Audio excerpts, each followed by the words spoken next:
हाँ मैडम बताएं आजकल घटना में आपका क्या कहना है? প্রথমত আসসালামু আলাইকুম।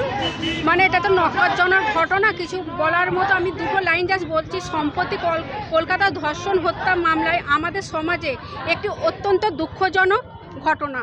এই ঘটনার প্রতি আমাদের সবার কাছে আগ্রহ ও ক্ষোভ উঠেছে। তবে এই ঘটনার প্রতি আমাদের কাছে নিজেকে সক্ষম ও আগাতে এবং সমাজের পরিবর্তন আনার উৎসাহিত জাগাচ্ছে।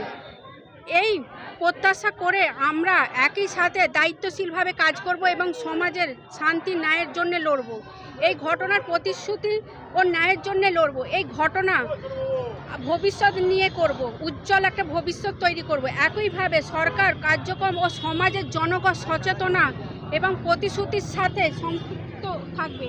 আমরা একসাথে এই ধর্ষণ এর বিরুদ্ধে লড়ব, একটি নিরাপদ ও সমৃদ্ধ সমাজের দিকে এগিয়ে যাব।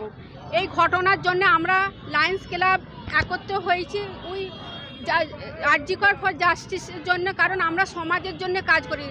লায়ন্স পুরো মেয়েদের মানে 90-80% হাফ মেয়ে হাফ ছেলে, তাদেরও তো সেফটি চাই। আমরা সমাজের কাজে যেখানে সেখানে চলে যাই, আমাদের সেফটি কে নেবে? আমাদের বাড়ি থেকে বারণ করছে। আর কোনো কলকাতায় যদি একটা ডাক্তার উপরে আল্লাহ, তারপরে ডাক্তারকে আমরা ভগবানের চোখে দেখি, তারা যদি না সেফটি হয় আমরা কে? আমরা তাহলে কিভাবে যে বাইরে সমাজের কাজে বেরোচ্ছি, আমরা সেফটি হব কি করে, কার ভরসায়?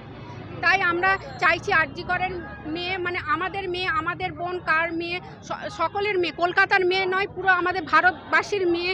তার জন্য আমরা বিচার চাইছি। বিচার যতক্ষণ না আমরা পাচ্ছি ততক্ষণ আমরা থামবো না। এইভাবে লড়াইয়ে এগিয়ে যাব। এখানে কোনো পলিটিক্স নাই, কোনো কিছু নাই। একটা মেয়ে, সে আমি হোক বা মেয়ে অন্য মেয়ে হোক, সে সবাই এর জন্য লড়বে।